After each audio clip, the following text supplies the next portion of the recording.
like I said, when I got into the micros and understood it and knew what to look for, you know, I developed another part to my program, the nutrient exploration program. I added another part to it called the microanimation portion. And with that portion, after I test my ingredients, I test it for microactivities and shit, you know what I mean? To see which ones I want to use in my teas and which ones I want to use in my soil. So my program allowed me to do that, you know what I mean? Like I said, I got into microorganisms. I bought a microscope, started watching some videos and shit. I mean, how to really use the microscope effectively. And after that, then that's when I started testing out my products and shit for microactivity and shit, man. And the ones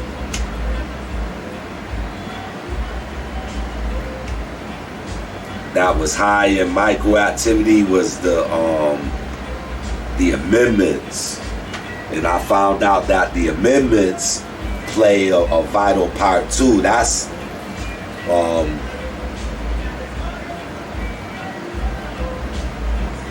organic. That's the real organics and shit, man, when you start dealing with the amendments and shit. And when I say amendments, I mean like the mills and shit, you know. It's hundreds of mills out there, man, more than you realize. Crab mill, shrimp mill, you know, alfalfa mill, bone mill, all kind of mills, you know what I mean? Insect frost, man, oyster mill, lobster mill, crab mill, you know, it's all kind of mill. And each one of them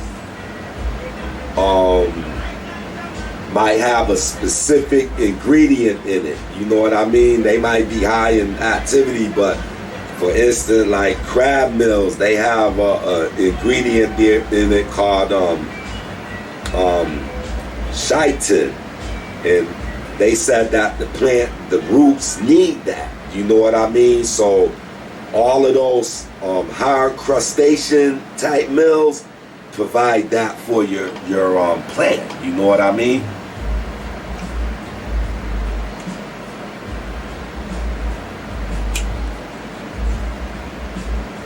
And what I found out of all the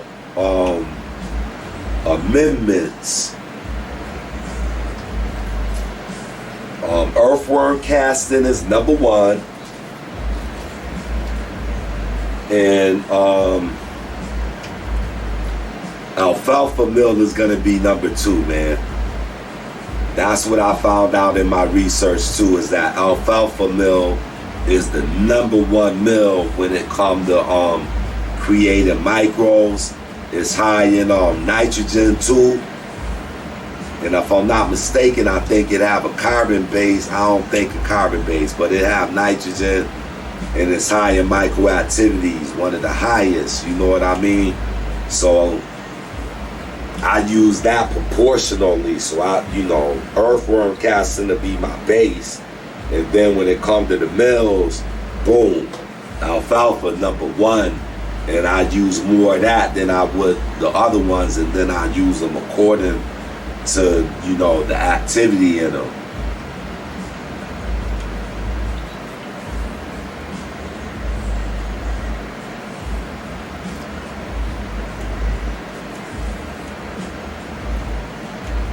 So I did that. I was able to distinguish which ones I wanted to use for my teas and which ones I wanted to use for my soil. And basically it don't make a difference. You could use it in the soil and you can make compost tea out of it. You know, it's concentrated, you know what I mean? And when I first made it, I was using the whole mixture, because after I finished mixing it, I might have, like I said, 8 pounds of this stuff, and I was just taking it, putting it in a stocking, you know, bag, and putting it in the compost, and just, you know, making my compost tea with all of it. But it was coming out too concentrated, so I did some more research, and they were saying that once you make your compost mix, all you really need is like a cup, between a cup and a cup and a half, and that's probably about 3 pounds, 2.5 to 3 pounds of mix, you see?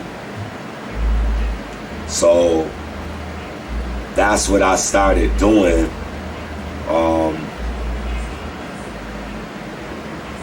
I started using it by the cup, and I just recently found out that it still was concentrated, so now I use it per teaspoon. I use like 1 teaspoon per gallon. So if I'm using a 7-gallon pot, then I use 7 tablespoons of my Smart Soil Compost Tea Mix, and that'll carry me through the whole month, you know what I mean? And then when it's time to flour, I top dress again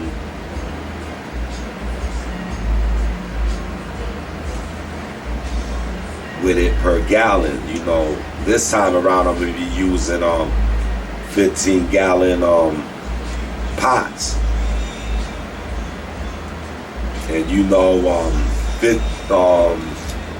15 tablespoons is equivalent to almost a cup. 16 tablespoons is equivalent to a cup. I'm using like 15 tablespoons, so I just use a whole cup, you know, because I don't think that 1 tablespoon is really going to make a difference. So that's how I use it. And I only have to use it like twice, once in veg and once in flour, and it'll take me through the whole grow.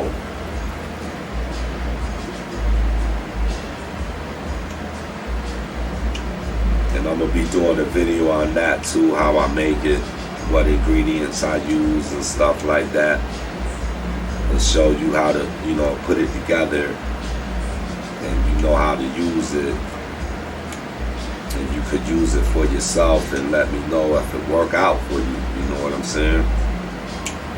I was supposed to make some for my man, but it's so hard to get in contact with that dude, man. He wanted to sell me some clothes, and then when I call him or text him, he don't even fucking call me back and shit, man. White boy. And I remember when I was working, my man used to, City White, the one who introduced me to this shit back when we was working and shit. And he'll find out, or I'll be like, yo man, I called D and he ain't answer his phone. He said, yeah, because he got the black blocker on, you know? And he just used to make me laugh when he said that shit, man. And it just became a joke, you know, because when I see him, I'll be like, yo man, turn off your black blocker, man, it's me. And they'll laugh and shit, you know, get a kick out of it. But yeah, man, that's what they do, man. They will not answer their motherfucking phones, man. I don't know what it is, man. You know, I ain't trying to, you know, intrude, trying to take over, and I don't bite. You know what I mean? And they do fucking know me. You know, that be the shit. You know, they know me and still won't pick up the motherfucking phone. That's the reason I had started my seeds, because he said he wanted to sell me some clones. And then when I was ready for him and shit, he was like, my clones ain't ready, man. Call me back in a couple of weeks. Called him back. No answer and shit. No call back. No return call or nothing. So I just germinated some of my seeds and shit, you know. Next year, that's what I'm going to do too. I'm going to just germinate them earlier, because I didn't know that I was going to be doing an outdoor project. And when they legalize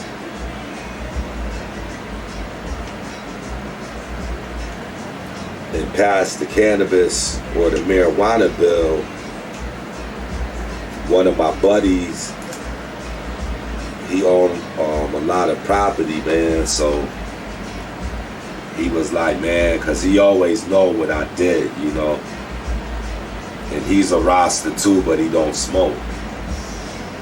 But he was like, yo, man, come on, man, I want you to, you could use some of my property and do an experiment, you know, so that's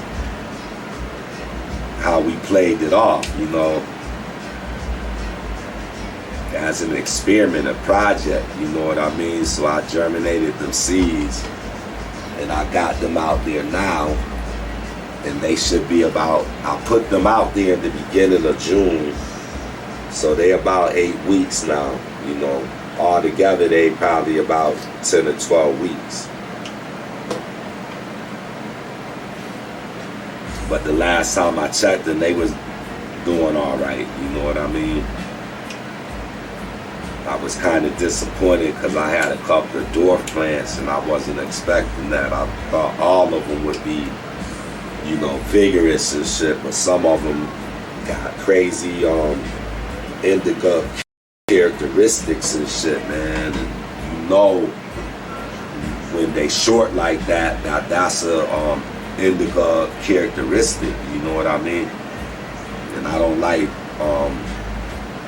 doing indicas outdoors since they don't get that big, you know what I'm saying? I like sativas. And one of them is like 6 feet high and shit, man. I'm like looking at that and looking at the other ones wondering what the fuck is going on. But then I just realized that those two could be different strains, because I didn't know what plant them seeds came off of. I just was like saving them. Every time I chopped up a bud, I would just save the seeds and shit. You know, I didn't divide the plants like I did with these, you know, and name, you know, the plant that they came off of and shit like that. So I know exactly what I'm working with.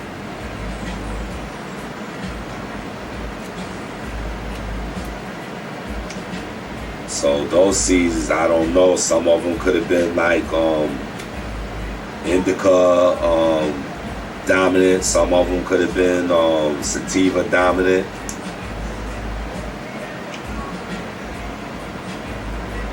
And you could only tell when, you know, they growing and start flowering out, you know, basically growing. Because after, you know, so much time, they should be a certain, you know, height and shit, you know, especially when they're like 8 weeks old.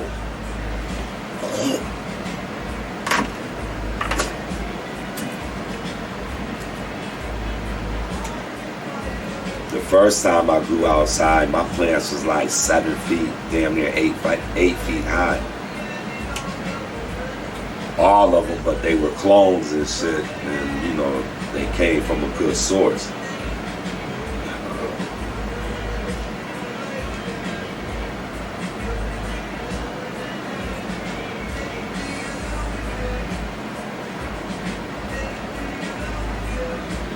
But back to my teas,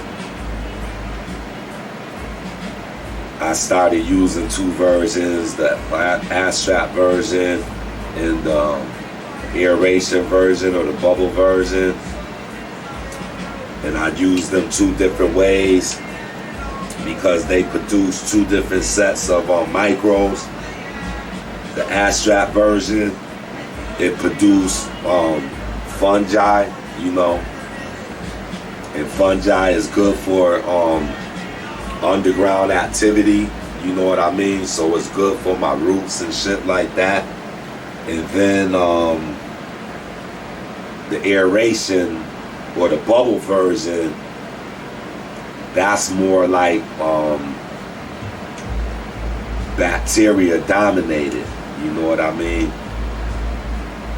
So I'm actually putting the micros in there and then they start eating up the shit, you know. And I alternate between the two so, you know, I could have a balance in my medium, you know what I mean? Fungi and bacteria. And I don't just have, you know, bacteria dominated medium and shit. Because that, you know, that's not good neither. Because I found out that the fungi is the powerhouse shit, you know what I mean? You have to know how to develop fungi, because fungi serve a whole different purpose and they have a whole different job and shit than the bacteria, you know? When the bacteria breaks down the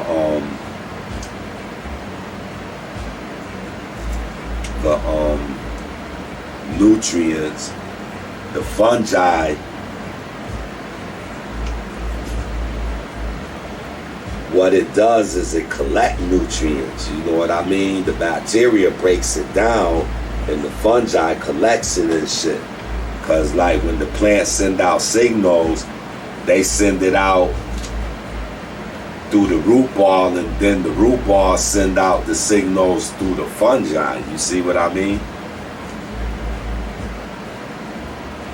Cause the root ball is like the brain of the plant, you know what I mean? So if the plant needs something, the root ball is going to send out a signal through the fungi. And the fungi have a whole network in there called the hyphae. And hyphae is even tinier than the fungi. And they're like wire, you know, microscopic wires, man, that spread out all over your pot and shit, you know what I mean? So when the plants send the signal out, to receive something or to get something, it might need more phosphorus or it might need more potassium or nitrogen, it might need more boron or calcium or whatever it might need, you know, it send out that signal. And that signal goes out, it's sent out through the root ball and it goes out through the fungi. And then it goes through the hyphae. And like I said, the hyphae is set up all over your pot so that it could find out nutrient, because it might not be in, you know, a particular spot. You know, it might be more over here than it is on the other side. So the hyphae will find that, you know, when it tap into it, it just extract what it need, the plant need, and then it goes back to the plant and the plant use it for whatever it need to use it for, you know. If it need to bloom and shit, need the flower, it use it for flowering, you know. If they need it to keep their leaves green or whatever, that's how it operates, you know. So I was able to find out all of that, you know what I mean? And by me understanding that, it allowed me to have a more balanced medium so that my plant could get everything that it needs, you know.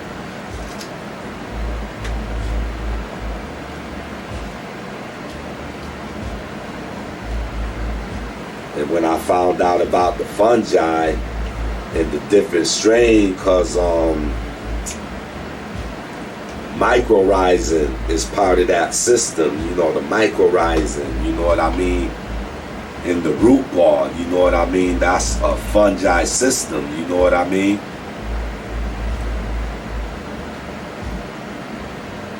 But then you also got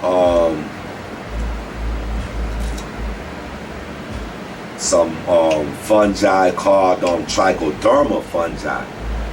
And I was finding out that the trichoderma is like a powerhouse laboratory type fungi, you know what I mean? And I started researching it and ran into this one product that had it in it, you know, and they got the pattern on it and shit, you know, it's laboratory created, you know, and it's called Root Shield, you know, and they have the trichoderma strain T44, and I think it's another one called G22. Those is like powerhouse fungi's, man, and those shits is so concentrated that it cost me, when I purchased it, the bag cost me $200, man. But I understood what it did, so I didn't have no problems paying the $200. Plus, I know how to use it. You know what I mean? And I only use it per teaspoon. You know what I mean? And I only have to use it like one time. That's how powerful it is in veg. Or when I'm transplanted, sprinkle a teaspoon of that shit in there along with the mycorrhizin and the I like to put on the enzymes and the probiotics in my shit. So when my when I transplant my plant, you know it's gonna have everything it needs to thrive. You know what I mean? And I don't have to kill it with nukes, and I don't have to kill it with water and shit like that. You know what I'm saying?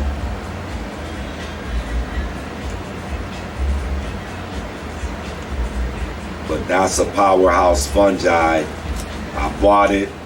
I've been using it, and I haven't had any adverse effects or reaction behind it, you know?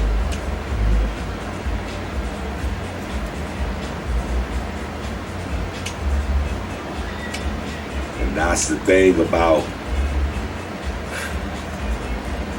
growing, especially organics, man. You have to get into the microbes and shit. You have to get into the fungi in order for it to work.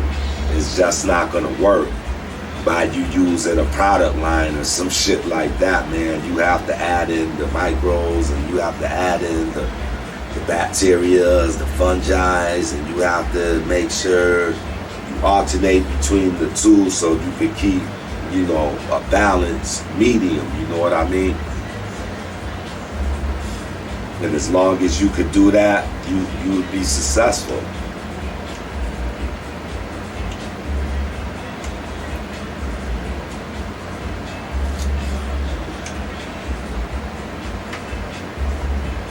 I'm just chopping it up, man, because this is a long process. I got a lot of shit to talk about, you know what I mean?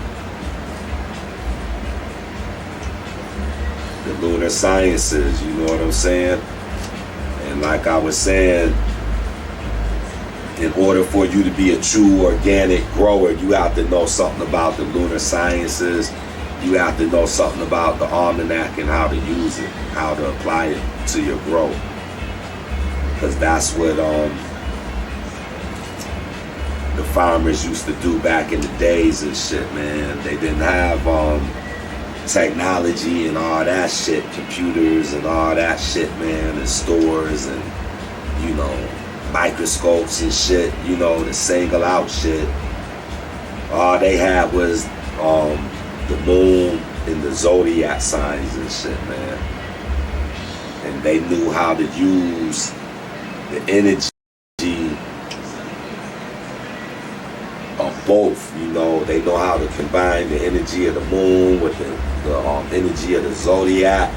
They knew how to use them in combination, get the best out of their grows, out of their harvests, out of them sowing. And it not only was it good for plants, it was good for animals too, you know. So it was an all-round natural universal science, you know what I mean?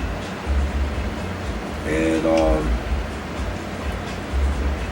I started learning that when I first started doing organics, man.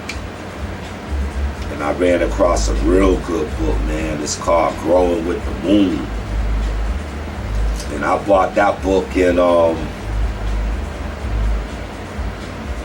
06. And for me, it's like the Bible, man, when it comes to growing and shit, man. And them guys did an excellent job breaking down the whole science, man. You know, from the moon, how the moon is the primary source of energy, you know, for the plants. And not only is it a primary source of energy, it's like a timepiece too, you know, because every 28 days is the beginning of a new month, you know. With the Julian calendar and all that, they kind of added days and kind of fucked that up, you know what I mean? But when you're dealing with the lunar calendar, that is every 28 days, you know, 7, you know. So the new moon have a 7-day phase, then the first quarter have a 7-day phase, the full moon and have a 7, then the last quarter have 7, and after that the cycle starts over again, you know what I mean? And that's why when you see some of the calendars and shit, you might see some of the signs going like 2 or 3 days, you know. Some of the signs, you know, every zodiac sign lasts 2 days. Some of them might last 2.5 days. And the reason for that is because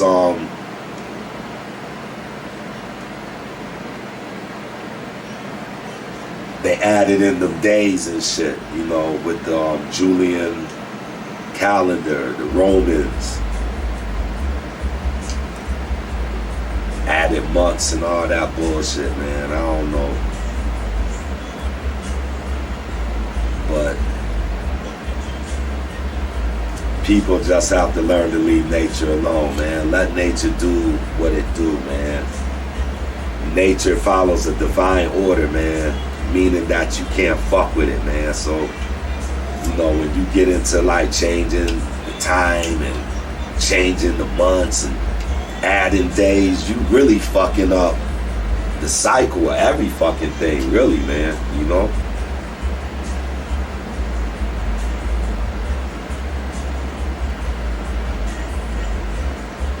Another seed that's coming off of plant number 3. And that was a really good plant. So I know the genetics in new seeds is off the chart.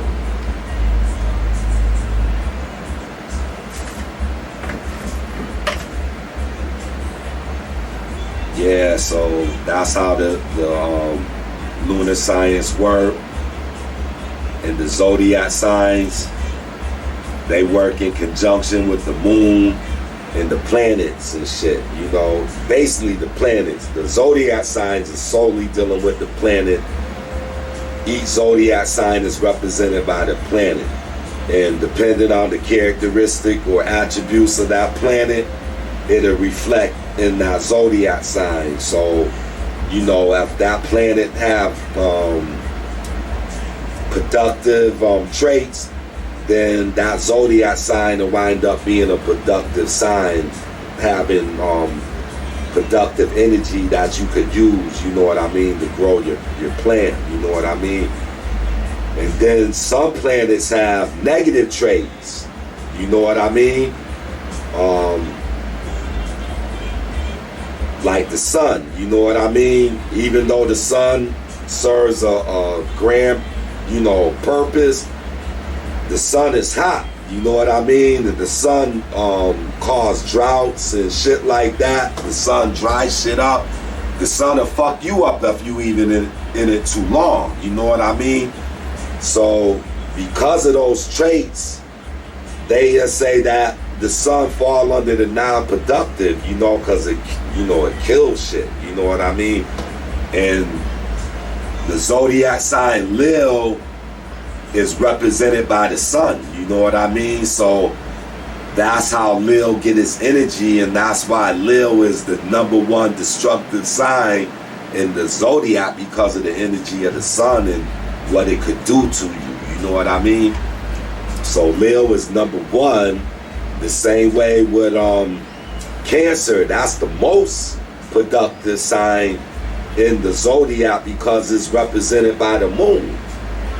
You know what I'm saying? And anything represented by the moon is going to be productive, you know what I mean? Because the moon rules over everything, It plays more of a part than the planet. The planets just give the zodiac their characteristics and shit, but the moon is what dictates everything, you know what I mean? Because the moon increases in energy and then it decreases in energy, and you have to find out how to use, that energy, If you wanted strong energy, you want to use the moon when the energy is increasing from the new moon to the full moon. That's where the energy of the moon is at its highest, you know what I mean? So a zodiac sign in that time is going to be more productive than it will be when the energy of the moon is waning, decreasing and shit. It's not going to give it that much energy to work with.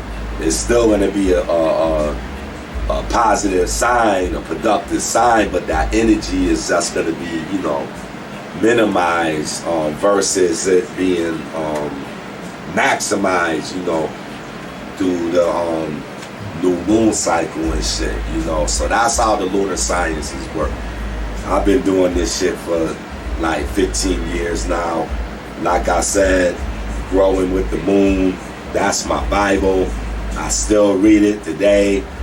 I done read it so much that I done took bits and pieces out of it and made my own version, showing you how to apply it to cannabis, because they don't show you that in the book.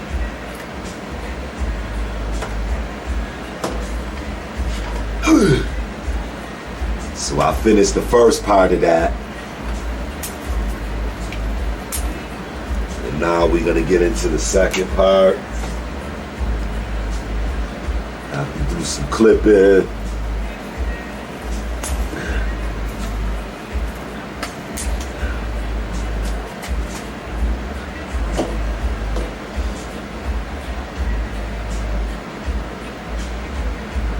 So yeah, we'll do these